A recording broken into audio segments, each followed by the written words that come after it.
غادي نبدا في الحلقه ديال اليوم.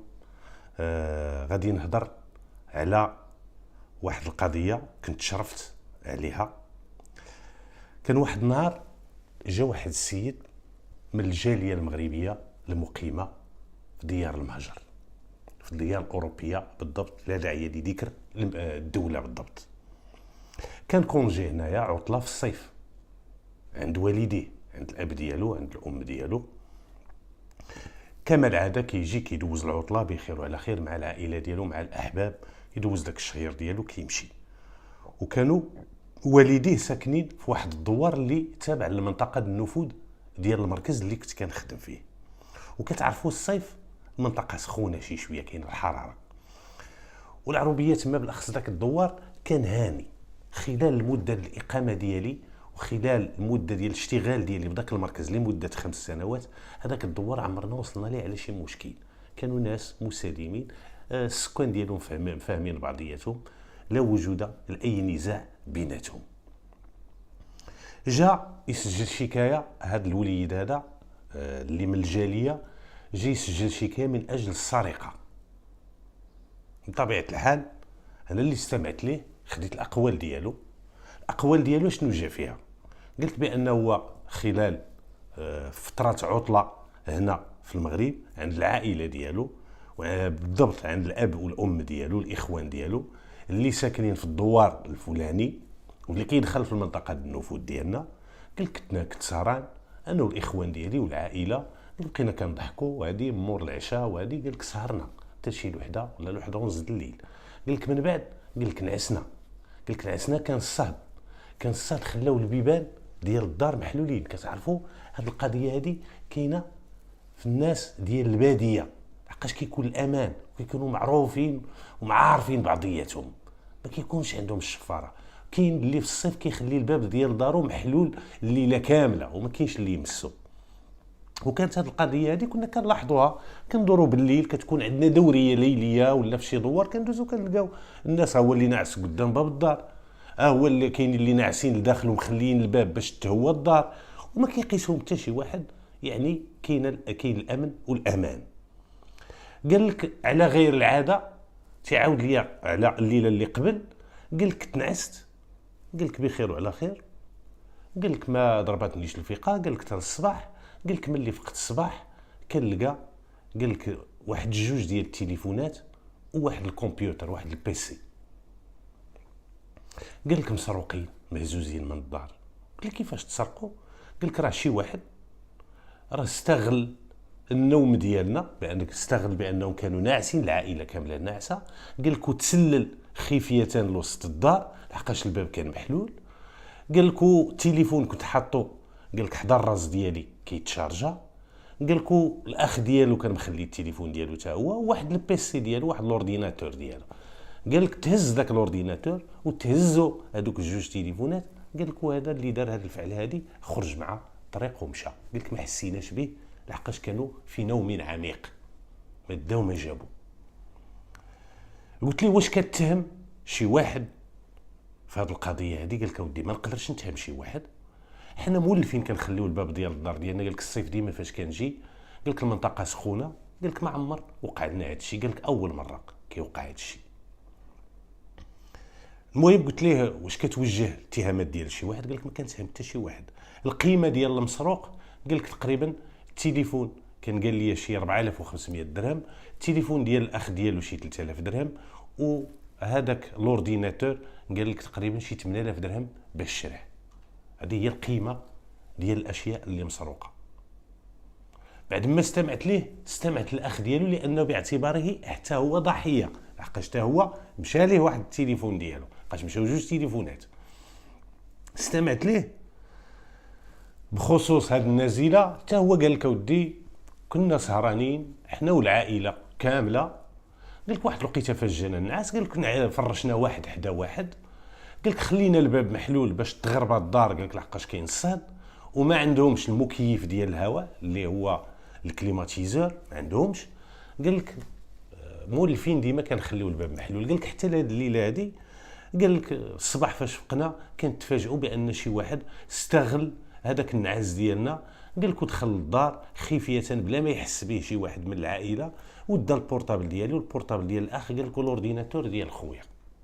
واش كتوجه الاتهامات ديالك لشي واحد؟ قال لك ما كنوجه الاتهامات ديال حتى شي واحد، ما عرفتش شكون اللي دار هادشي. والناس ديال الدوار عندنا ترونكيل، معروفين ترونكيل. القيمه ديال المسروق ديالو قالها لي كما قلت لكم، عنده تليفون هو اللي مشى ليه. المهم هادشي اللي كان في هاد النازله هادي. من بعد ما استمعت لهم بطبيعه الحال انتقلت معهم لعين المكان باش ندير المعاينه ديالي وباش ناخذ صور لحاله الامكنه. درت هاد الاجراءات كامله. درت يعني ما كاينش التسلق، ماشي شي واحد زعما تشعبط مع الحيط وطلعوا، لا كان الباب محلول، استغل الفرصه ديال الباب محلول. ما كاينش الكسر، ما كاين حتى حاجه. المهم هذا دخل بحال الى ولد الدار، دخل استغل النعاس ديال الناس، دخل وخرج. درت المسائل ديالي، درت المعاينات ديالي، المسائل ديالي. اتصلت بالنيابه العامه، تعطاتني التعليمات من طرف السيد نائب وكيل العام باش غادي ندير المسطره على شكل باش نفتح بحث في النازله ونعمق البحث ونعاود نتصل به الا كان شي جديد في هذا البحث هذا. المهم من بعد هاد استمعت الناس ديال الجوار اللي كانوا جيرانهم. كتعرفوا الناس في الباديه، واحد كيسكن هنا، واحد كيسكن بعيد عليه شي شويه. المهم واحد 3 الجيران اللي قرب ليهم استمعت ليهم لعل وعسى يكون شي واحد فيهم شاف شي واحد كيدور تما، شاف شي واحد اللي دخل، ولا عنده شي معطيات اللي تقدر تفيدنا في هذا البحث. ولكن للاسف هاد 3 ديال الجيران استمعت لهم واستمعت للابناء ديالهم، كلهم اكدوا بانهم نعسوا وما شافوا حتى شي حاجه وما عندهم حتى شي معطيات اللي تقدر تفيدنا في هذا البحث. لذلك توقف البحث هنا، ولكن غادي يبقى ساري وغادي تبقى الابحاث ساريه بطبيعه الحال عند ظهور اي جديد. من بعد مشى هذاك السيد في حالته، بعد ما كملت المعاينات ديالي رجعت في حالتي واعطيته الرقم الهاتف ديال المركز ديال لابريكان باش يتصل وقت ما كان عنده شي جديد. وقلت له انا من جهتي رانا غادي نكتف الابحاث. اشنو درت؟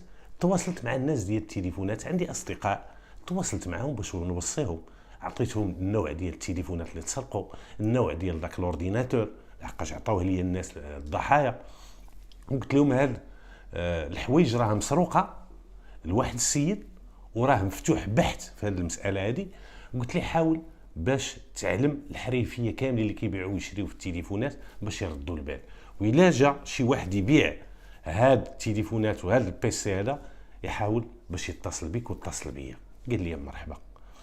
بطبيعه الحال علمنا الرؤساء الاداريين بجميع الاجراءات اللي درناها كما علمنا بطبيعه الحال النيابه العامه كما قلت لكم سابقا، وبقات الامور هكا. العشيه تقريبا شي 3 ديال العشيه كيعاود يرجع هذاك السيد اللي مقيم في الخارج، هذاك اللي سجل الشكايه، جا قال لي ودي راه عندي معطيات جديده.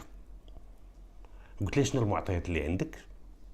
قال لك ودي راه تلاقيت مع واحد 2 ديال الشبان ولاد الدوار، راه عطاوني شي معلومات، قالوا لي بان البارح راه كانوا سهرانين جالسين تحت الزيتون وراه شافوا واحد ولد الدوار راه كيدور تمايا غادي جاي في الجهه ديال الدار ديالنا. هذاك خينا هذا اللي موجه ليه هذه الاتهامات هذا حتى هو ولد الدوار من الدوار، غير هو معروف عندهم بان شي شويه ما مصفيش، يعني فيه شويه ديال الخواض، ماشي شي واحد اللي صافي. لحقاش ولاد الدواور كيعرفوا بعضياتهم، ولاد الباديه تتكون الدوار صغير وتيعرفوا بعضياتهم، شكون اللي مزيان شكون اللي خايب شكون هذه. بفعل الاحتكاك اليومي كل نهار كيتلاقاو، عندهم واحد المجال صغير فين كيتلاقاو، يعني كيتشوفوا الصباح كيتشوفوا العشيه كيتحتكوا في شحال من مجالات، يعني تيكونوا عارفين بعضياتهم شكون اللي مزيان شكون اللي خايب. بطبيعه الحال ملي عطاني هذه المعطيات مشيت انتقلت عند هادوك 2، وكان ضاف ليا واحد المعطى اخر بان واحد شاب اخر من الناس ديال الدوار قال ليه حتى هو بان راه فلان هو اللي دالكم جوج تليفونات ودالكم البيسي. مشيت عند دوك الجوج شهود بعدا هما الولا، انتقلت تحزمت ومشيت بعد ما عطاني الاسم ديالهم وخلاص. مقر المسكن ديالهم العنوان ديالهم رانا كنعرفوا، الدوار بطبيعه الحال اللي وقعت فيه السرقه. مشيت لعندهم سولت عليهم في الديور ديالهم، لقيتهم استمعت الاول بالفعل اكد الاقوال اللي قال لي هذا السيد اللي استمعت ليه، الضحيه اللي استمعت ليه في واحد التصريح ثاني وعطاني هذه المعطيات الجديده. بناء على هذا التصريح ديالو وهذه المعطيات انتقلت للدوار بعد ما تذكروا لي واحد 3 الاشخاص. استمعت للشخص الاول قال لك بالفعل راه الليله ديال البارح كنت سهران انا وفلان، كنا جالسين تحت الزيتون في البلاصه الفلانيه ونعات لي داك الزيتون كان مقابل مع هذه الدار اللي كانت وقعت فيها السرقه. قال لك راه كانت القمره، قال لك راه كنا جالسين تقريبا شي 3 الصباح ولا، قال لك ما كنعسوش بكري، قال لك لحقاش الحراره وبنهار ما عندنا ما نوضوا نديروا، ما عندك فين تخرج، قال لك تنسهروا ما كنعسوا حتى تقريبا حتى الصباح. قال لك جلس انا وداك الصديق ديالي، قال لك حتى كيبان لينا فلان اللي هو ولد الدوار واللي معروف بالانحراف ديالو، انسان منحرف كيكمي كيشرب فيه دعاوي البلا كاملين جمعهم. قال لك لقيناه شتو، قال لك راه ما شافناش هو قال لك بقى تيدور بالدار ديال الضحايا. قال لك ولكن لقيت فاش دخل، قال لك ما ردينا ليش البال، ما نقدرش نجزم واش دخل ولا ما دخلش. قال لك غير المهم جويه 3 ديال الصباح، قال لك راه بان لينا تما كيدور كيحوم جهه الدار. قال لك حنا ما عطيناهش شي اهتمام لحقاش حتى هو قال لك هذاك ما كينعش وديما كيدور بالليل. بطبيعه الحال استمعت للشخص الثاني، حتى هو اكد نفس الاقوال واكد بانه حتى هو راه ما شافوش ملي دخل. قال لك المهم الافاده اللي عندنا هو وداك الشيء اللي شفنا بعينينا هو انه جويه 3 الصباح راه شفناه تيحوم تما، من غير هذا الشيء راه ما عندناش شي حاجه اخرى. بطبيعه الحال بعد ما خديت التصريحات ديالهم بجوج ومضاو لي على التصريحات ديالهم، مشيت للشخص الثالث. الشخص الثالث اللي هو قريب من هذا المتهم، هذا السيد اللي مشتكى به. استمعت لذاك السيد في الاول كان ما بغاش يعطيني تصريحات، ولكن فتحت معاه نقاش وقلت له ودي الا علمك الله شي حاجه خصك تقولها، راه الا كنتي كتستر على واحد شفار راك تتشجعه، وراه هذا الشيء غادي تحاسب عليه امام الله لحقاش فيه تستر. وإلا شاف الانسان واحد الظلم ولا سمع واحد الظلم ولا راه خصو يغيرو، وباش غتغيرو انت غتقول داك الشيء اللي علمك الله، ما تزيد عليه ما تنقص عليه، راه ما نبغيكش باش تزيد وما نبغيكش باش تنقص. اعطينا هذاك الشيء. قال لك ودي راه تلاقيت معاه تقريبا مع جويه 11 النهار، وراه قال لي راه عندي شي حوايج راه بغيت نبيعهم، واش ما كتعرفش شي واحد كيشري التليفونات، راه عندي واحد 2 تليفونات وواحد لورديناتور كمبيوتر. قلت هادشي اللي قال لي، قلت له ودي ما كنعرفش شي واحد اللي كيشري هادشي. قال لي واش ما كتعرفش شي واحد صحابك هنايا في المنطقه اللي بغى تليفون ولا نبيعو ليه؟ قال لي ودي ما كنعرف حتى شي واحد. قال لك هادشي، قال لك ولكن هاد التليفونات ما شفتهمش وهذاك لورديناتور ما شفتوش. قال لي غير نفهمو. قال لك اما باش نشوفهم ولا، قال لك غير سولني هادشي اللي دار لا اقل ولا اكثر. قال لك هذه شهاده وحاسبوا عليها امام الله. وقال لي بان هذوك الحوايج علاش قلت لي علاش ما وراهم لكش ديك الساعه، قول لي وريني هذه نشوف باش الا بغى يشري شي واحد. قالتها لي. قال لك وقال لي بان دوك الحوايج راهم مخزونين عند خالتي، وخالته كانت ساكنه في منطقه اخرى. قال لك ما خلاهمش عنده. بعد ما استمعت لهذا السيد هذا وعطاني هذه المعطيات الجديده، انتقلت كنقلب على ذاك الاخر، ما لقيتوش في الدار، ما لقيتوش في القهاوي اللي كاينين تما في الدوار. المهم حركت التليفونات، تواصلت مع المصادر ديال المعلومات اللي عطوني معلومات المصادر ديالي اللي كنثيق فيهم، مجموعه ديال الاشخاص قالوا لي غادي نتحراو لك.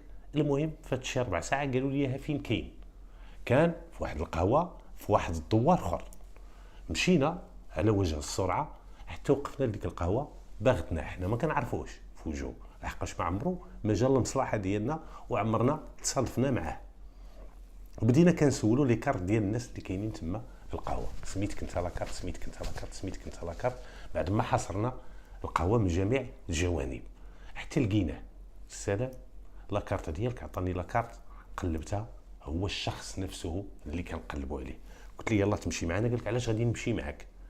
قلت لي الشريف غتمشي معايا لضروره البحث، لحقاش كاين واحد القضيه وواحد البحث كيهمك بجبوده فيه سميتك، خصك تجاوبنا.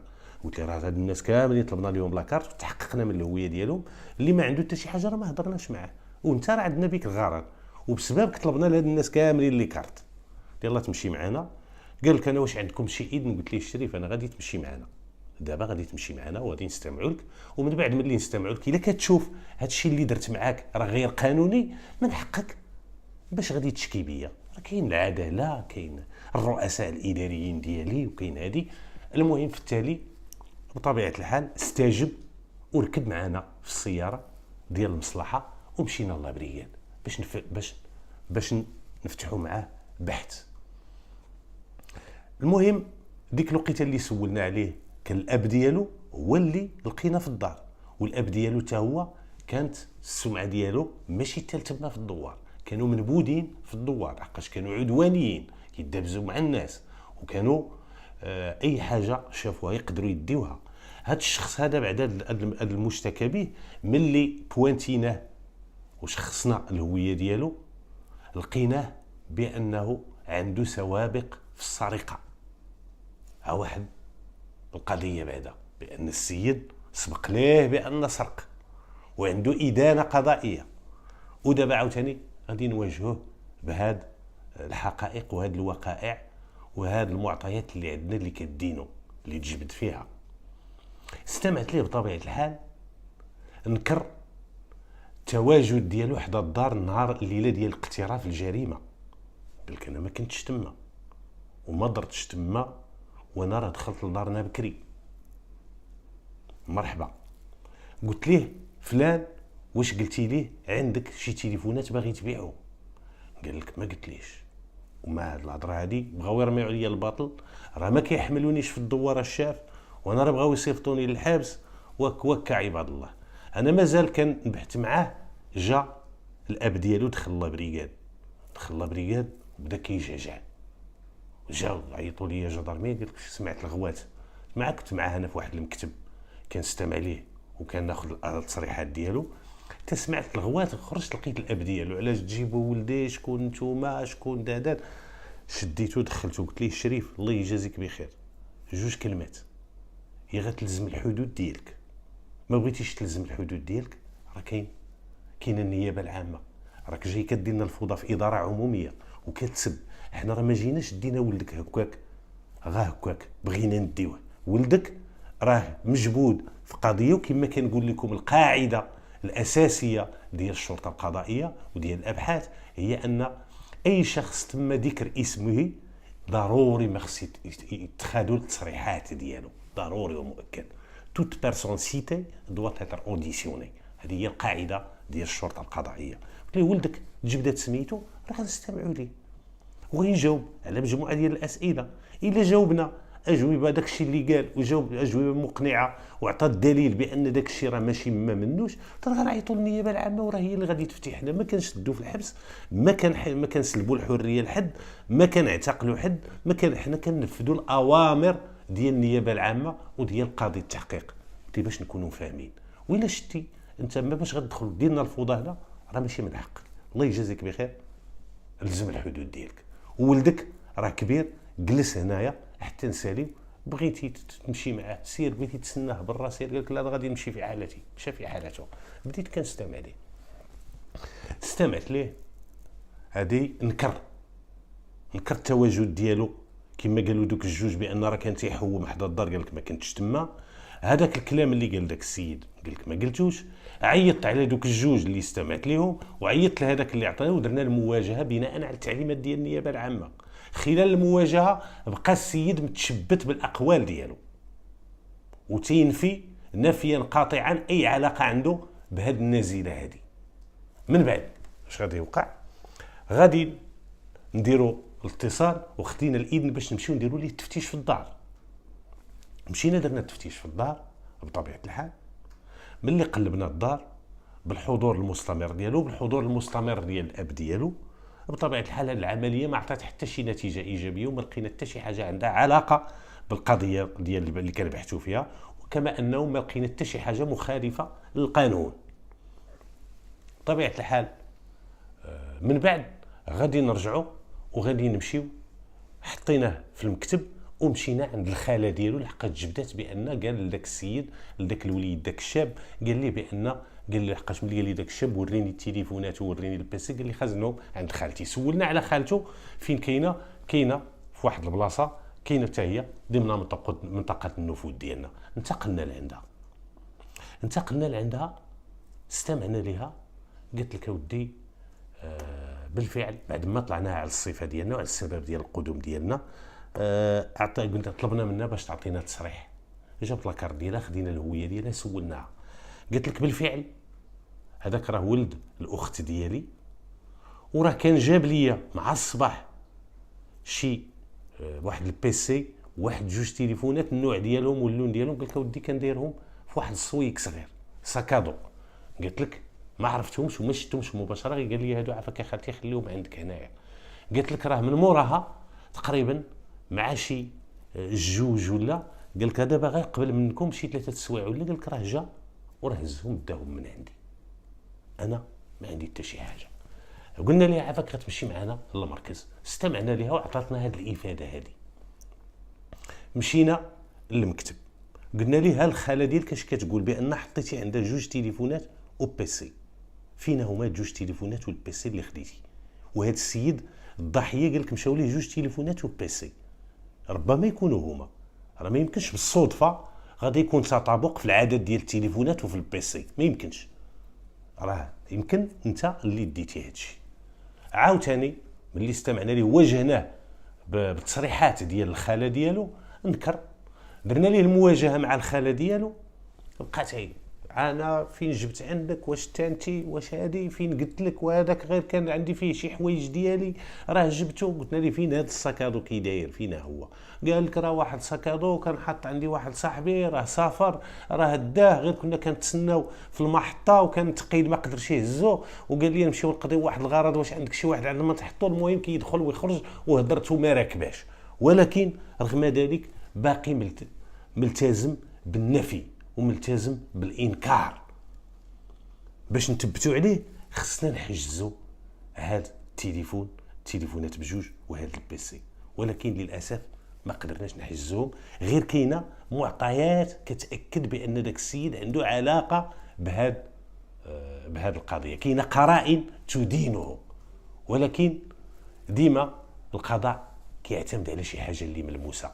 درت الاتصال بالنيابه العامه، قالوا لك بان غادي ندير ليه تقديم.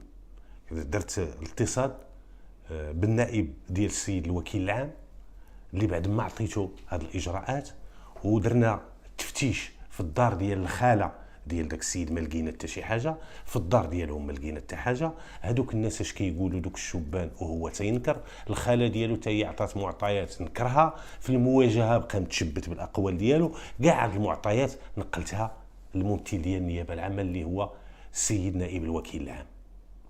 من بعد ما قلت ليه هاد المعطيات قال لك ما قدرتوش توصلوا للمسروق. قلنا ليه ما قدرناش، وهو ما اعترفش. قال لك لا ما اعترف. قلت ليه ما اعترفش، ديما باقي شاد بالانكار. قال لي اش بان لك السي حجي، واش هاد السيد كاينه شي ضمانات الحضور ديالو باش نديروا ليه تقديم في حالات صراح، لقاش ما كاينش اعتراف ديالو وما كاينش شي محجوز. قلت ليه ما نقدرش باش ننكر باش نضمنوا الاستاذ هذا. قلت له هذا ما عندوش ضمانات الحضور، هذا نقدر نطلقوا ما يرجعش. قلت راه بغيت نجيبو بعدا في القهوه، راه بدا كيفهم علينا ما من حقكمش ما هذه. قلت ليه هذا النوع هذا ما نقدرش نضمنه وما كايناش شي ضمانات الحضور. قالت الاب ديالو ولا، قلت ليه الاب ديالو بحالو راه كيشجعوا في هذه المسائل هذه، باه حتى هو نفس الطريق، وراه الناس كلهم كيتشكوا منه في الدوار، وراه عنده سوابق في السرقه، عنده ادانه قضائيه قبل تقريبا شي 3 سنين ولا قبل باش عنده ديك الادانه. قال لي ملي ما عندوش شي ضمانات الحضور، ما عنده كاينش الاعتراف ديالو، ما كاين سميتو، قال لي غادي تحيد ليه لاكارت، شد عندك احتفظ بلاكارت ناسيونال ديالو حتى دير معاه النهار فاش تكمل المسطره وقدموا في حاله صراحه. قلت ليه مرحبا استاذي. بقات الامور هكا، السيد ملي قلت ليه لاكارت غادي نشدها قال لي باش من حق غادي تشدها. قلت ليه بالتعليمات ديال النيابه العامه غنشد لاكارت الشريف، لاكارت ما غاديش نعطيها لك. قال لي تعطيني لاكارت، قلت ليه لا ما نعطيكش لاكارت. خرج كان الاب ديالو برا ديال البريه، دخل عنده قال لي السي حجاج ودابا واش انت ضدنا؟ وقلت ليه علاش انا ضدك؟ علاش الشريف انا ضدك؟ قلت ليه بعدا واحد الحاجه، انت ما عندكش الحق باش تهضر معايا. ولدك راشد عنده 25 ولا 26 عام، قاد براسو بالنسبه للقانون، راه مسؤول على راسو. ما غاديش تجي انت تقول لي عطيه لاكارت ولا ما عطيه لاكارت. انا لاكارت ما غاديش نعطيها، وراه شديتها بشكل قانوني.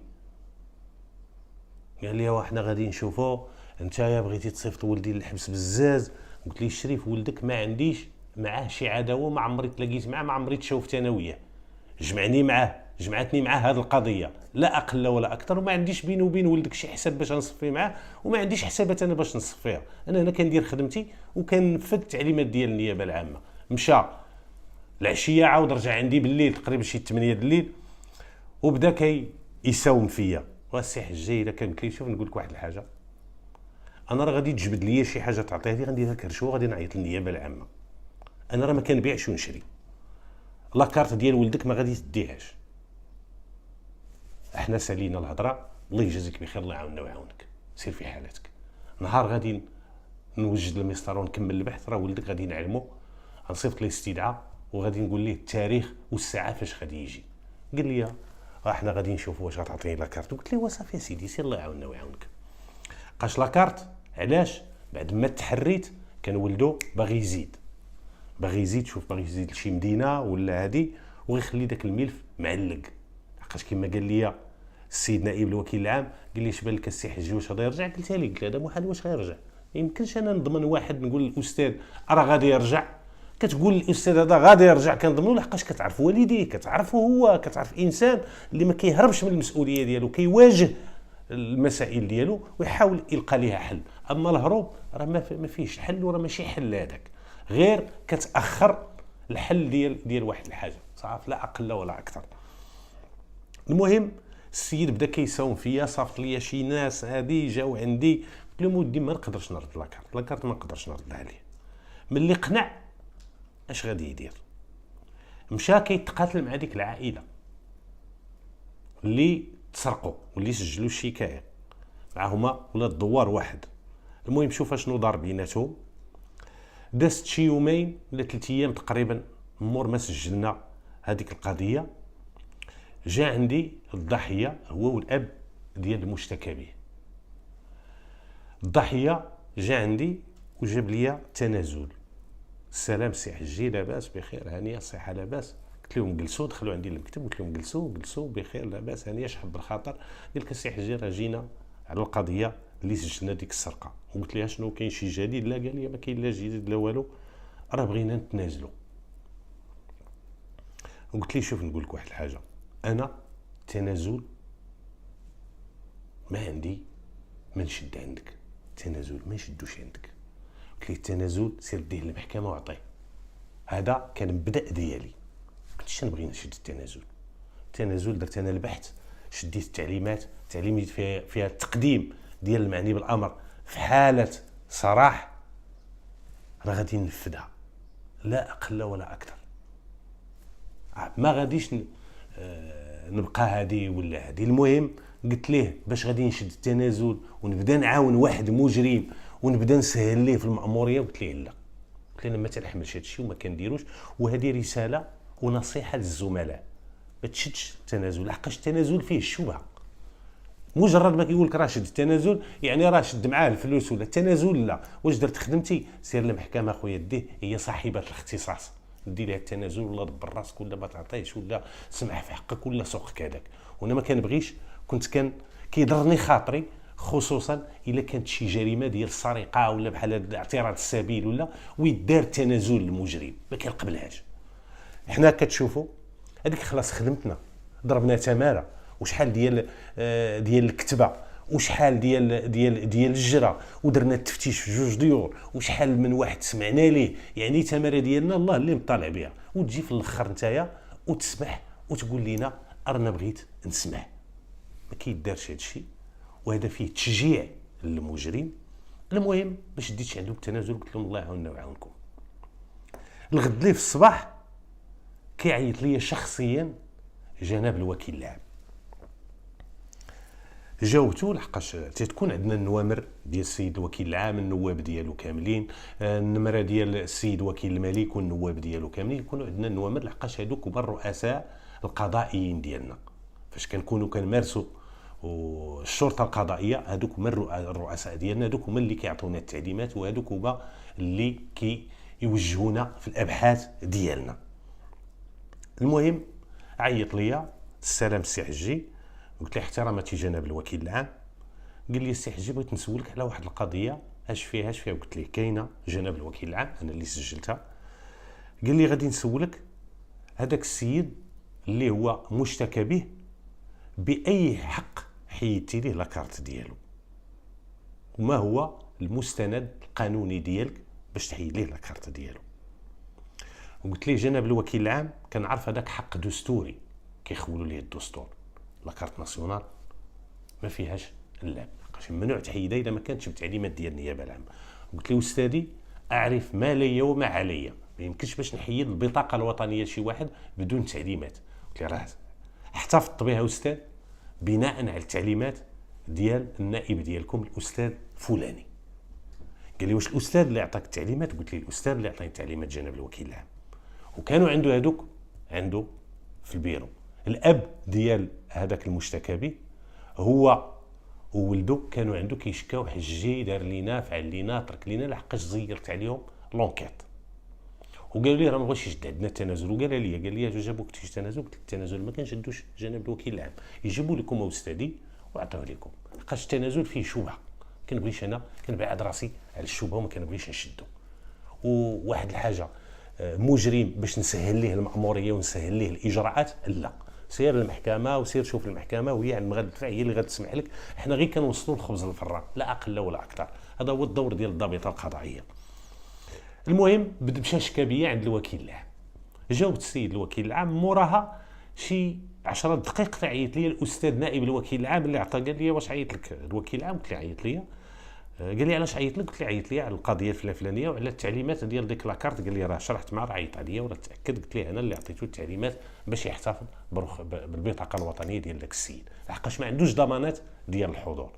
قال لي صدني هاني السي حجي، قال لي راه شرحت ليه المسائل كامله. الحمد لله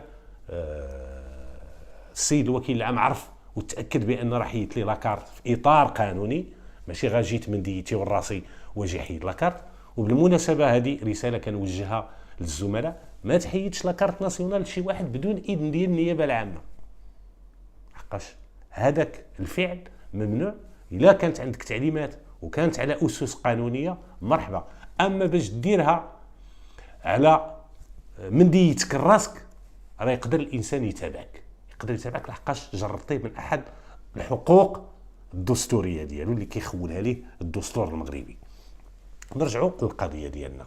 درت معاه ملي المهم ما دا حتى حاجه، لاكارت ما داهاش وعرف راسو راه واخا يطلع وينزل ما غيدي والو، ولا كيسلك معايا جا سمح لينا. قلت له انا ما عنديش المشكل. قلت لي مشيتي طلبتي حقك، بغيتي لاكارت ديال ولدك انت وولدك.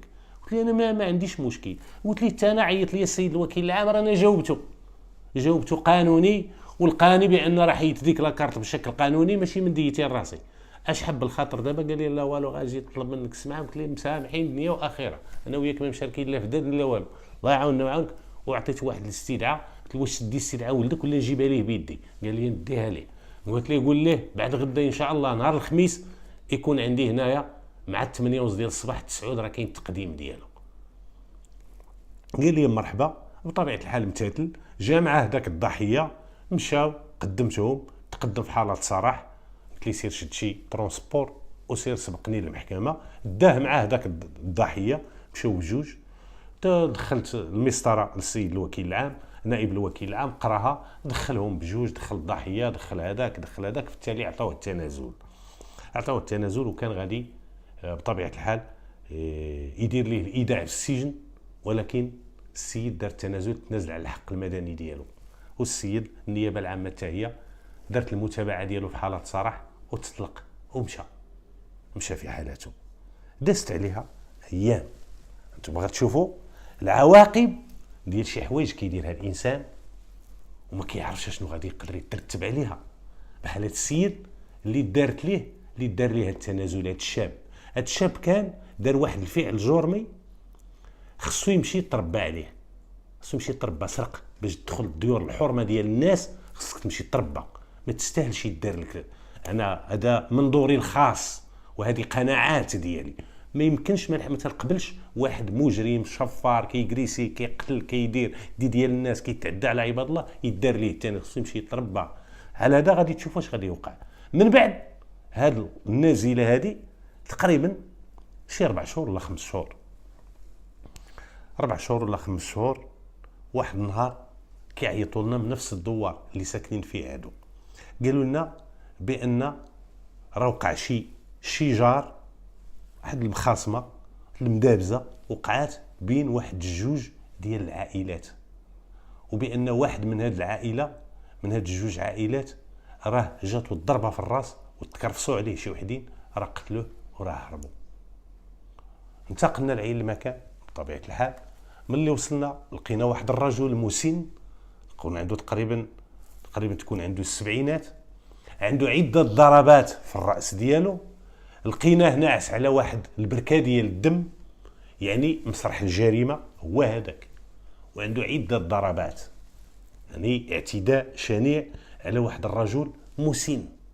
حتى البنيه الجسمانيه ديالو نحيفه، ما يقدرش يتحمل هذاك الاعتداء. المهم السيد كلا العصا تمات مسكين. بطبيعه الحال درنا المعاينات ديالنا، خدينا صور لحالة الامكنه. من بعد بطبيعه الحال درنا واحد التفتيش جسدي على الجثه بحضور واحد جوج ديال الافراد ديال العائله ديالو. هاد العمليه ما عطات حتى شي نتيجه، وما لقينا بالحوزه ديالو اي شيء ذو قيمه يمكن حجزه منه.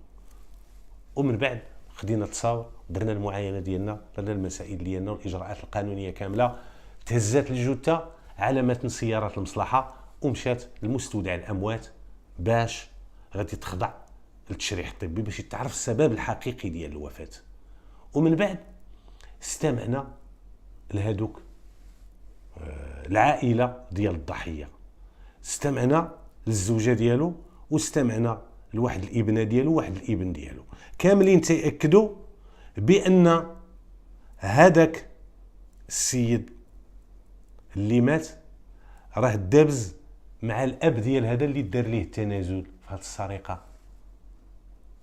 هذا اللي درت ليه الدوسي ديال السرقه، كون مشى للحبس ما دار ليهش التنازل ما غاديش يقتل هذا السيد هذا. يعني شوف التنازل دار ليه، عاد زاد تمادى في الاعتداءات ديالو. قال لك اودي على شي حاجه تافهه شدوا السيد وبقاو عليه. هذاك اللي كان مشتكى به اللي سرق التليفونات هو وباه وواحد ولد عمو، بثلاثه شدوا السيد بداو كيدقوا فيه حتى طيبوه. استمعنا للعائله ديالهم، استمعنا لشي شهود عيان اللي حضروا تما. قال لك ها كيوقع، ها النزاع كيوقع، وها شكون اللي كان تيضرب، ها شكون اللي كان تيضرب. استمعنا لهم كاملين حتى خدينا المعطيات كامله. من بعد غادي نمشيو للدار ديال هذوك. كان هادشي بالليل، وقع بالليل تقريبا. المهم استمعنا، لقينا الابن الاخت ديال هذاك اللي كان متهم في السرقه. استمعنا ليه، قالت لك با وخويا وولد عمي ما عرفتهمش فينا هما. شوف فين مشاو، شوفوا كان واش ما كاينينش في الدار. لا ما كاينش في الدار. درنا الاتصال بالنيابه العامه، قال لك غادي مازال التوقيت القانوني ديال التفتيش مازال ما فاتش. دخلنا درنا واحد التفتيش في الدار. هذه العمليه ديال التفتيش ما صفرات حتى على شي نتيجه ايجابيه. وبدينا كنقلبوا، درنا واحد الحمله تنشيطيه واسعه النطاق في المناطق وفي الدواوير المجاوره للمسرح ديال الجريمه. ولكن هاد العمليات ديال التنشيط اللي درناها بمؤازره من طرف مجموعه ديال العناصر ديال المراكز المجاوره لينا ما عطات حتى شي نتيجه ايجابيه، وما قدرناش باش غادي نلقيو القبض على هاد الناس هادو. الغد ليه في الصباح حقاش ما نعسناش، بقينا كنقلبوا، راه روح هادي وراه عليك ضغط ديال الرؤساء الاداريين ديالك، عندك عليك ضغط ديال الراي العام، عليك ضغط ديال القضاء. يعني خصك تشد هاد الناس مادام معروفين، لحقاش ما عندناش اشكال هنا شكون اللي قتل شكون. كاينين الناس اللي شافوا عاينوا شهود عيان، يعني كلشي مفكوك، خصنا هاد الناس نجيبوهم. كتفنا الابحاث ديالنا، استعملنا جميع المصادر ديال المعلومات ديالنا حتى توصلنا الى مكان تواجد الاب وداك الدري. خلاص درنا ليهم تقريبا مذكرات بحث، درناها نشرناها مذكرات بحث تقريبا مع شي 2 الليل ولا فاش نشرنا مذكرات بحث بهم 3. الغد ليه في الصباح باشرنا عاوتاني وواصلنا الابحاث على هاد المجرمين ب3 حتى توصلنا كما قلت لكم الجوج، الاب والابن ديالو هذاك اللي كان متهم في السرقه هو وباه.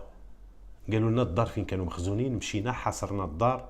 بطبيعه الحال بدينا كندقوا، ما بغاوش يحلوا علينا، وكنا مضطرين بعد الاستشاره وبعد اخذ الاذن ديال النيابه العامه باش غادي نهرسوا الباب ونقتحموا الدار. اقتحمنا الدار بطبيعه الحال ولقيناهم مخزونين تما، لقينا عليهم القبض. درنا الاتصال بالنيابه العامه، قال لك الوضع ديالهم تحت التدابير ديال الحراسه النظريه بجوج. هادو درنا لهم مذكره وقف البحث ومذكره ديال ايقاف الابحاث في حقهم، اللي داك الروشيرش وقفنا لهم الروشيرش وبقى الروشيرش ديال واحد.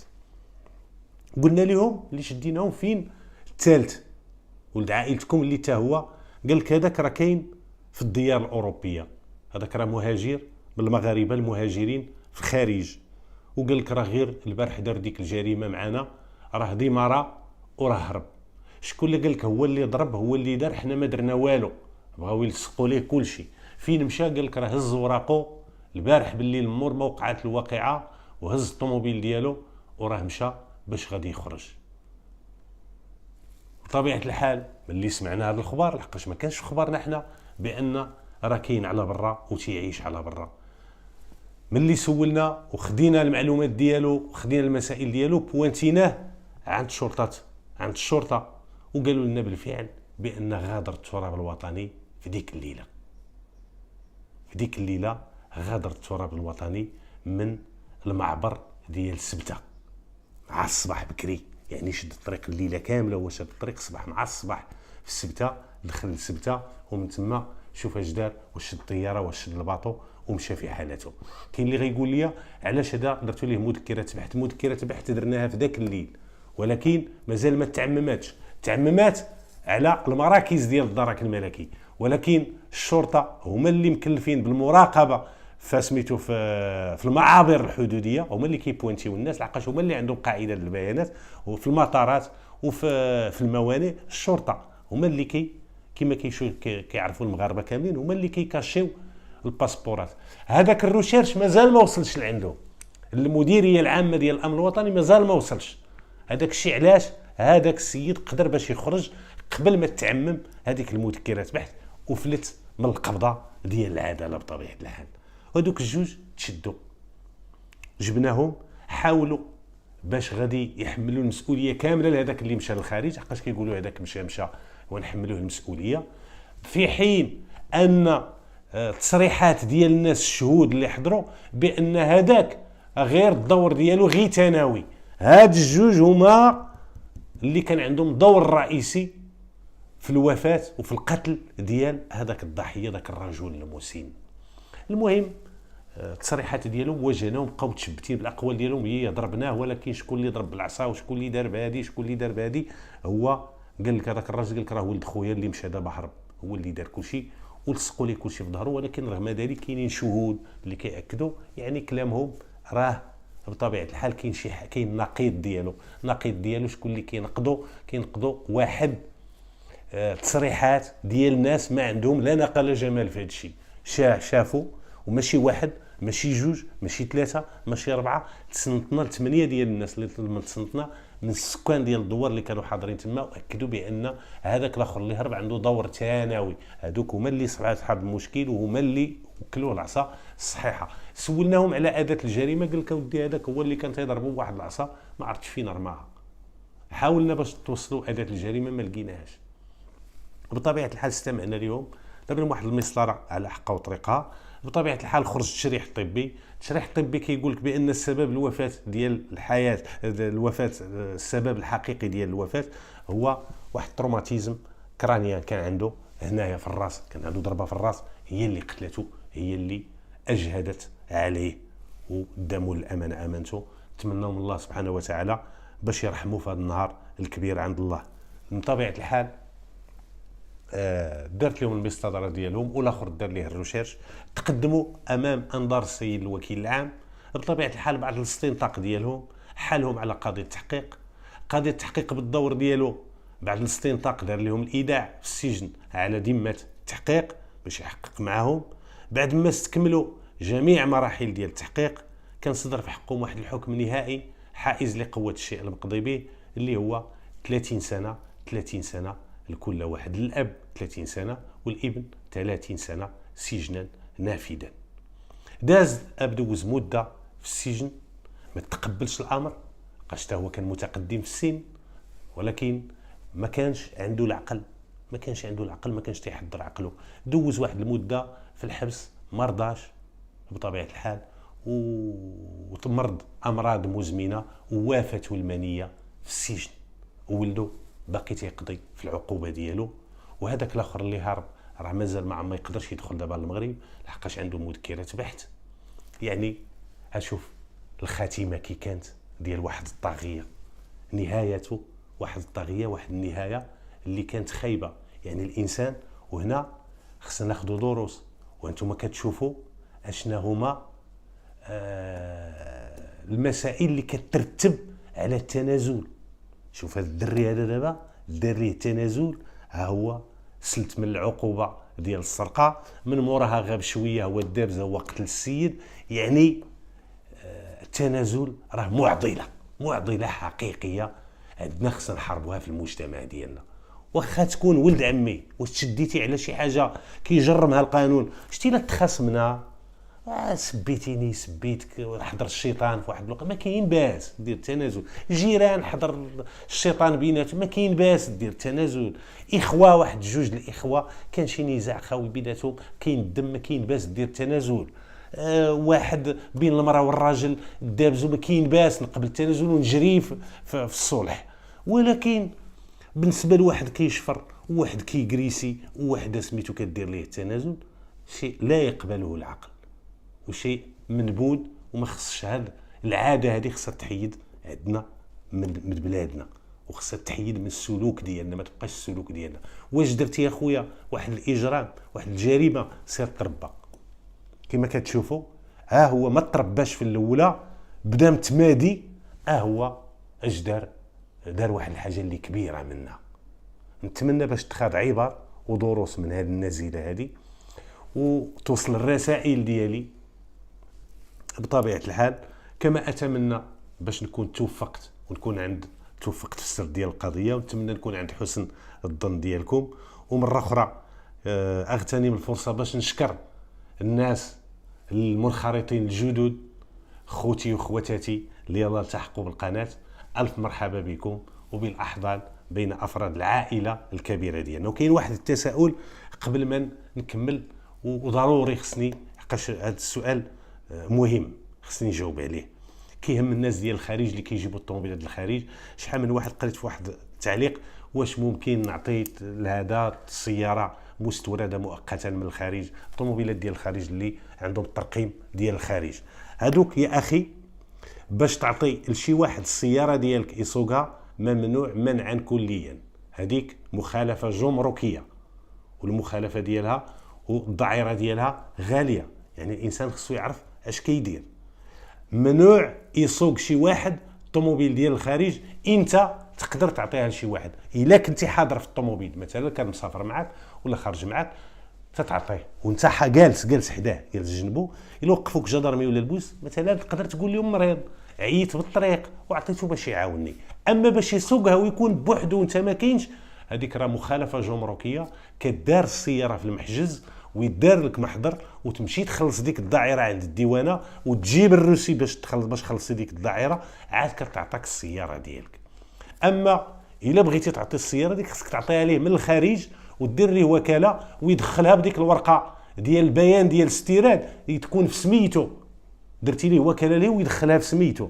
اما واحد ما كيمشيش للخارج ولا هذه، ممنوع تعطيها ليه الا كنتي حداه قلت لكم هذه هي الحاله اللي ما فيهاش المخالفه. نتمنى تكون الفكره توضحات، ويعرف الانسان ما له وما عليه، والانسان يتجنب باش يعطي الطوموبيل ديال الخارج لشي واحد من الاقارب ديالو ولا من الاصدقاء ديالو، لحقاش ذلك مخالف للقانون، لحقاش استعمال غير قانوني لوسيله نقل مستورده مؤقتا من الخارج.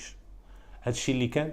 مره اخرى كنترجاكم الدعوات ديالكم الابن ديالنا السي الياس ابن الضابط السي محمد، الدعوات بالشفاء العاجل، وتحيه عاليه للضابط السي محمد من هذا المنبر المتواضع. هذا الشيء اللي كان في هذه الحلقه. نتمنى نكون توفقت. في الختام اترككم في حفظ الله ورعايته الى حلقه قادمه ان شاء الله.